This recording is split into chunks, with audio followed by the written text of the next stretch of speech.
চারিদিকে ভোটের রেজাল্ট নিয়ে এমনি গরম আবহাওয়া, তার মধ্যে পড়বি তো পড়বি, আজকেই সুরজের জন্মদিনটা পড়েছে।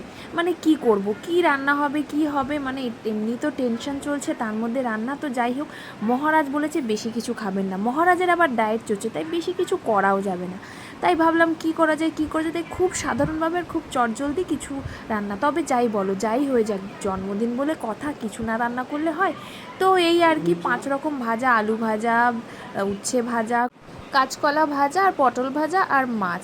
আর সাথে ছিল এখানে ডাল, তারপরে ছিল কাতলা মাছের কালিয়া, তারপরে ছিল এখানে আরও অনেক কিছু, মিষ্টির মধ্যে পায়েস, এমনি মিষ্টি, চাটনি, পাঁপড়, সেঁকা পাঁপড় ছিল কিন্তু, তারপরে হচ্ছে তোমার পায়েস, দই আর স্যালাড ছিল।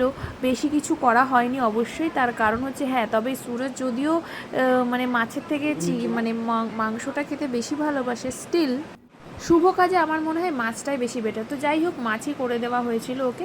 তো এরকমভাবে আর কি এই ভোটের দিন, এই গরম ওয়েদার তপ্ত একটা পরিবেশের মধ্যে সুরজের জন্মদিনটা কাটলো কোনোভাবে। যাই হোক, নেক্সট আবার দেখা হবে তোমাদের সাথে, বাই।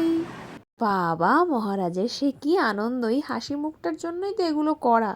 তুমি আরও ভালো থেকো, আরও জীবনে সাকসেসফুল হও, এই কামনা করি।